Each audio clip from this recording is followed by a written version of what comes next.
Te koto te whānau o Auckland Unitarian. Te koto nā manahiri. No mai, haere mai ki tēnei whare karakia. Te koto, te tato katoa.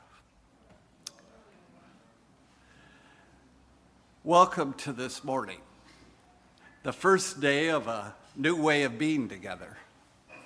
We might refer to it as Auckland Unitarians 2.0, or some say as Aotearoa Unitarians 1.0. It is a gift, an opportunity for us to consider ourselves, at our worship, and our mission with new eyes. It is an invitation to grow beyond our previous boundaries, or perhaps constraints, to explore new ways of being a faith community in a post-pandemic, post-Christian, post-colonial, post-white dominated world. It is a little scary because there are no maps, Google or otherwise, to show us the way. We are called to create our own path. It is also exciting, like getting ready to go on a road trip. What music will we play? Without traveling without an itinerary. It will sure be a time of discovery. So let's be on our way, leaving our preconceived notions behind. Let us move into worship willing to be authentic with each other, honest within ourselves, and open to connection in all its forms.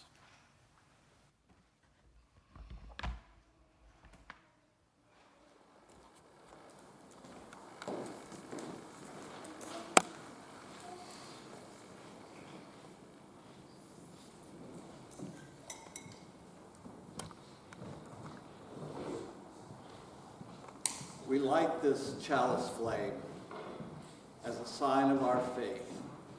May we ever trust the good light within each heart, the sacredness of life, the transformative force of love, and our power to make a difference.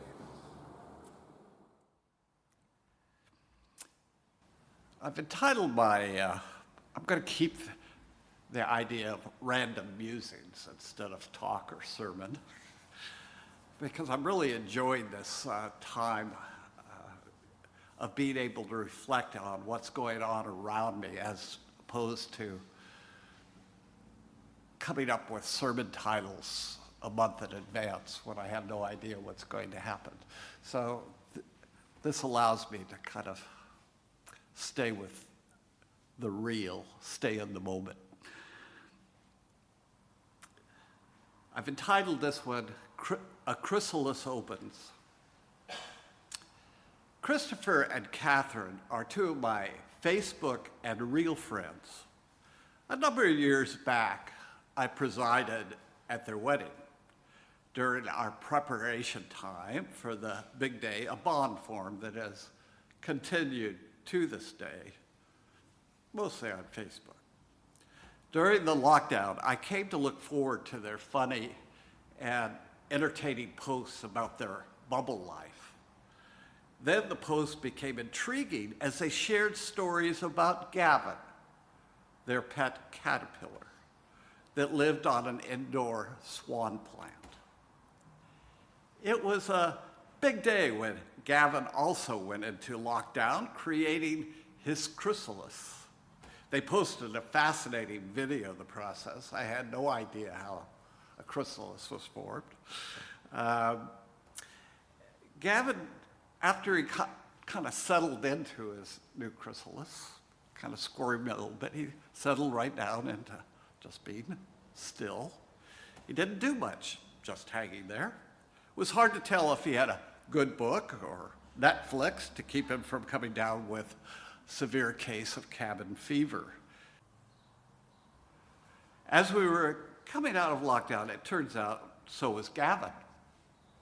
Sure enough, Gavin hatched as a monarch butterfly.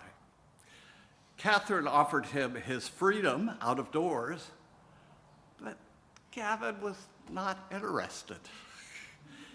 He is now an indoor butterfly who sits on her knee while she reads or watches TV, much to the consternation of Lulu the cat. Gavin, the very hungry caterpillar's transformation into a butterfly, is a classic motif of a resurrection tale. It certainly resonates with our national experience of hoarding before going into lockdown, living in a bubble, and finally hatching into a level 1 new world. For some, he also reflects a reluctance to go outside.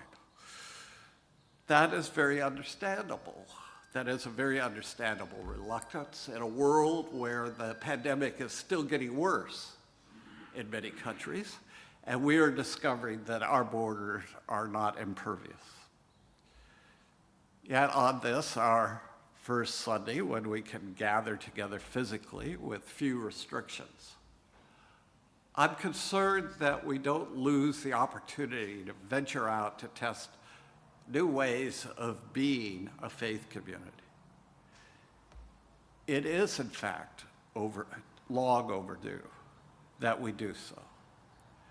The present model may suit those of us who are older, the silent generation and the boomers, but it is clearly not meeting the spiritual needs of Generation X, millennials, and Generation Z. This is reflected in decreasing identification with any religious group in the general population. Our Unitarian numbers are no exception, but we are not as locked into one way of being church as some of the others. For instance, we have learned during lockdown that meaningful worship can be held virtually. It extended our reach, not only throughout New Zealand, but to a small extent globally. So that is why beginning today, we are having 2 services, one in the building and one on Zoom. That's a good baby step, but only a beginning. The mission of Unitarian Universalists is not to gather on Sundays to light a chalice, hear a talk, and share a cuppa. While this is a critical element of building community, it is not enough to justify the resources necessary to maintain the building or pay a staff unless it inspires us to fulfill our mission to a broken world in great pain that begins with owning our own brokenness and pain. An example might make this clear. In 2017, after months of toxic infighting, the congregation of Koreatown's first Unitarian Universalist church, one of the most radical and historic churches in Los Angeles, was faced with the most difficult question in its 143-year existence. Could it survive? The question was not born of philosophy or mysticism or meditation. It was far more human than that. It was about money and property. A stagnant congregation with a shriveled endowment faced a daunting expense: the minister's salary. Back from a sabbatical, the minister had a proposal: sell the church. He estimated the value of the land at roughly $7 million and figured that First Unitarian could build a smaller home with half that money while living off the rest. But the congregation was bitterly divided over the plan. Over the next few months, as the argument turned increasingly ugly, the minister scolded his flock in a newsletter for not rushing to his side, asking, "Do we want to be a church or not?" Shoot me if I ever send you that newsletter. He had been hired to revive the church, but now was saying growth was impossible where they were. Many supported his plan. Who argues with the minister? But at a congregation-wide meeting, to decide the church's fate, an enthusiastic band of local immigrants who lived near the church showed up to argue in favor of the status quo. After a close vote, the church stayed, and the minister hit the road, along with half the congregation.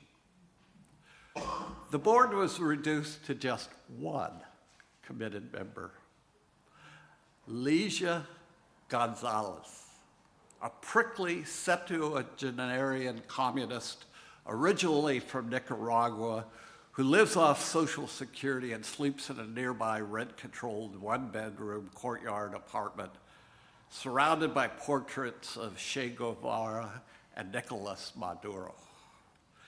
This revolution was more than her moment. It was her specialty.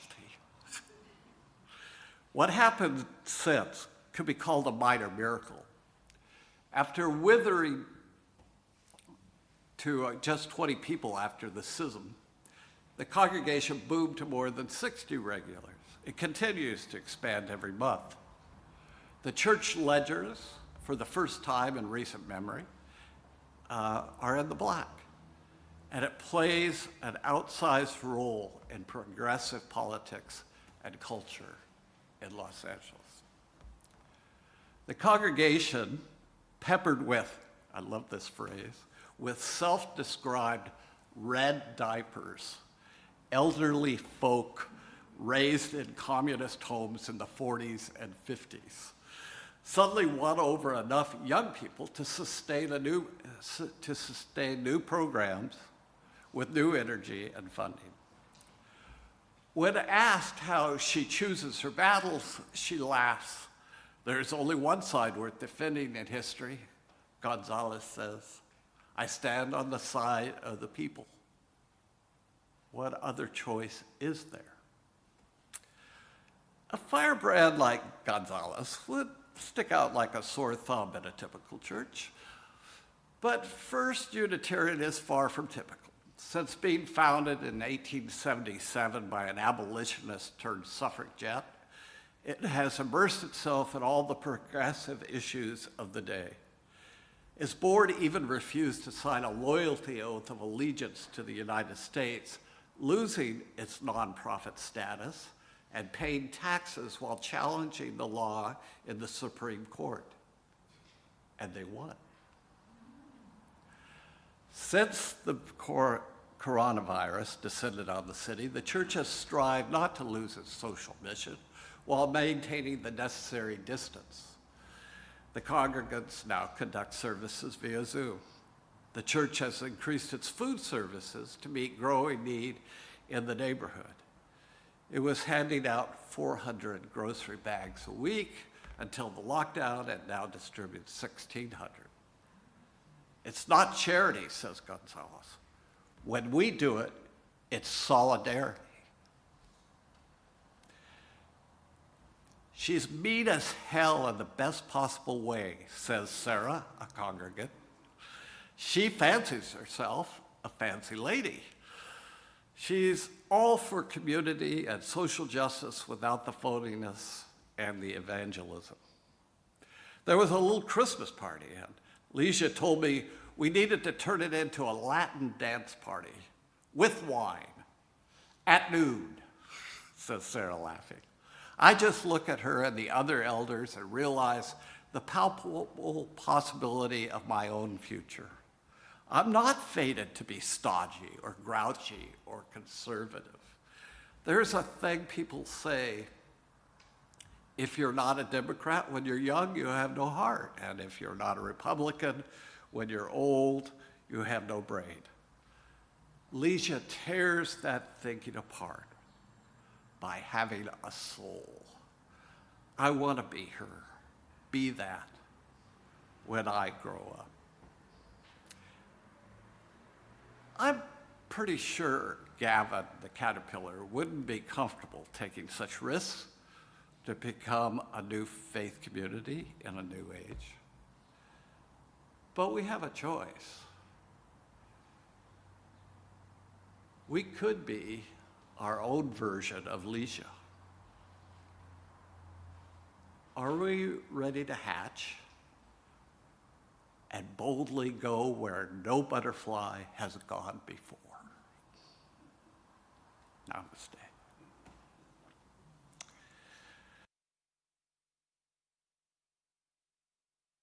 Please join me in the word for extinguishing our chalice. We extinguish this flame, but not the light of truth, warmth of community, or the fire of commitment. These we carry in our hearts until we are together again.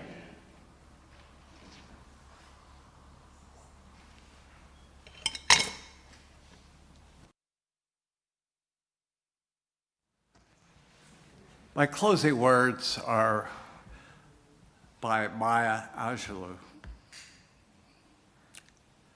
History, despite its wrenching pain, cannot be unlived, and if faced with courage, need not be lived again. Lift your eyes upon the day breaking for you. Give birth again to the dream. And I think we did pretty well. So let us enjoy the postlude, Frank.